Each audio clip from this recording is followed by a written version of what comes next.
ابھی 2 دن پہلے کی بات ہے کہ جاجموں میں ایک بڑے پیسے والے صاحب کی شادی ہوئی. ان کو اللہ تعالیٰ نے اتنا پیسہ دے دیا ہے کہ وہ ان سے ہضم نہیں ہو پا رہا ہے. باقاعدہ ریزورٹ بک کیا گیا, وہاں ناچ گانے کی محفل ہوئی, مرد اور عورت سب ایک ساتھ موجود ہیں, ڈانس کر رہے ہیں, اور اس میں ایسے ایسے لوگ موجود ہیں جو دیندار سمجھے جاتے ہیں, جو ہمارے تعلق والے ہیں, ہمارے والد کے تعلق والے ہیں, ہمارے دادا کے تعلق والے ہیں, جن کے اہل خانہ شفاعت کے قبرستان میں مدفون ہیں, جو یہاں نماز پڑھنے بھی آتے ہیں کبھی جمعہ میں یا عیدین میں, جو ہمارے مدرسے کا تعاون کرتے ہیں, دینی اداروں کو چندہ دیتے ہیں, وہ موجود ہیں. ناچ گانے کی محفل چل رہی ہے, ڈانس ہو رہا ہے, اور مرد اور عورت دونوں جمع ہیں, اور پھر اس کو فیس بک پر لائیو چلایا جا رہا ہے, اس کی فوٹوز اپلوڈ کی جا رہی ہیں. خیرت کہاں چلی گئی ہے؟ کہاں چلی گئی ہے شرم؟ کرنا تو یہ چاہیے تھا کہ ہم ڈائریکٹ ان سے جا کر بات کر لیتے, لیکن 2 طرح کے الگ الگ گناہ ہوتے ہیں. اگر کوئی آدمی کسی ایسے گناہ میں مبتلا ہے کہ جس کا امپیکٹ صرف اس کی اپنی ذات تک ہے, تو پھر جا کر اس سے بات کی جائے گی. لیکن کوئی ایسا گناہ جو اجتماعی طور پر کیا جا رہا ہے, اس کا اثر پوری سوسائٹی پر پڑ رہا ہے, تو یہ ایسا گناہ ہے کہ جس پر پوری مجمع کے سامنے بات کرنا ضروری ہے, ورنہ عذاب آئے گا تو کوئی نہیں بچ پائے گا. اللہ نے اگر پیسہ دیا ہے تو ہم اس کے مالک نہیں ہے, پیسہ چھیننے میں دیر نہیں لگتی. جو اللہ آج پیسہ دے سکتا ہے وہ کل کو بھکاری بھی بنا سکتا ہے, اور ہمارے سامنے مثالیں موجود ہیں.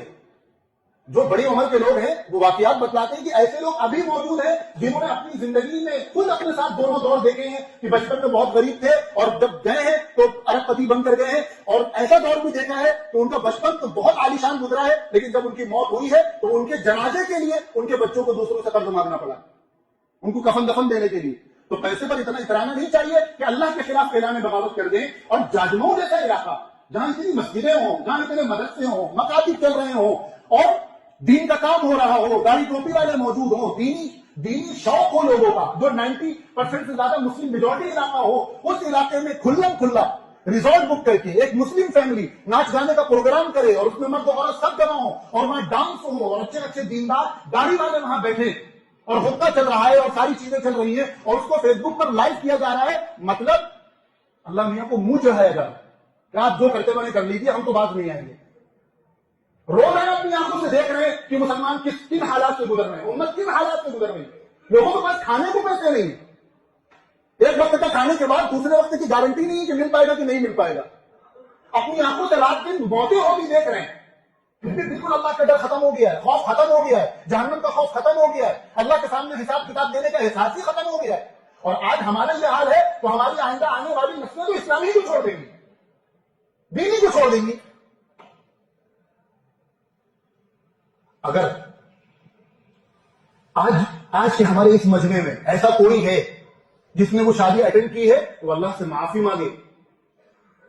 اور اگر ابھی اٹینڈ نہیں کی, پری ویڈنگ سیریمنی تھی, ایک عجیب چیز نکالا ہے, اگر کسی کو دعوت آئی ہے اور اس کا وہاں جانے کا ارادہ ہے تو وہ اللہ سے ڈرے اور اللہ کے لیے نہ جائے,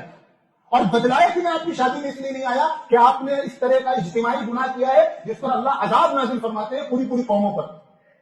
اور جب عذاب آتا ہے تو کوئی نہیں بچ پاتا ہے, چاہے وہ گناہ کرنے والا ہو یا پھر اس پر خاموش رہنے والا ہو. ہمارا کیا ہے, ہو سکتا ہے ان تک خبر پہنچے کہ مولانا نے جمعہ میں یہ کہا تھا تو ان کو برا لگے, تو کسی کو برا لگنے سے ہمارا کوئی نقصان نہیں ہوگا, کوئی نقصان نہیں ہوگا. اگر وہ ہمارے مدرسے کے معاون ہے تو مدرسے تو اللہ نے چلاتے ہیں, لیکن ایک عالم کی غیرت کے خلاف ہے کہ وہ اپنی آنکھوں سے برائی کو دیکھے اور اس پر بات نہ کرے. میں نے وہ دلی سے واپس آ رہا تھا, فیس بک کھولا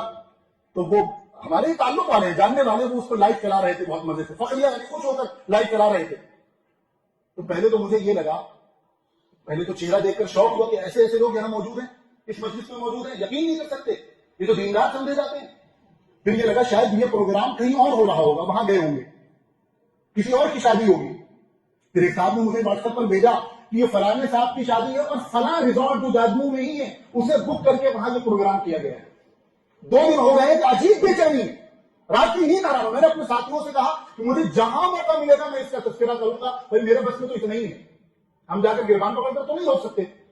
لیکن جہاں جہاں اللہ نے موقع دیا اس کو ضرور ذکر کروں گا, اپنی ناراضگی کا اظہار کروں گا, تکلیف کا اظہار کروں گا. پھر باقی اللہ مالک ہے, جس کا دل چاہے وہ اس کو ساتھ دے, جس کا دل چاہے ساتھ نہ دے. ہمیں تو یہ کرنا ہی کرنا, کسی کو برا لگے اچھا لگے, اللہ خوش ہو جائے, دنیا ناراض ہو جائے تو فائدے کا سودا ہے. تو ہماری آپ کی ذمہ داری ہے کہ ہم اپنی شادیوں میں بھی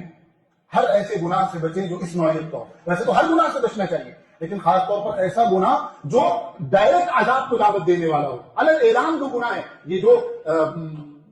پٹاخے پھوڑے جاتے ہیں بارات کے موقع پر اور جو جہیز کی نمائش کی جاتی ہے، یہ ساری چیزیں اس میں داخل ہیں. اور ہم جو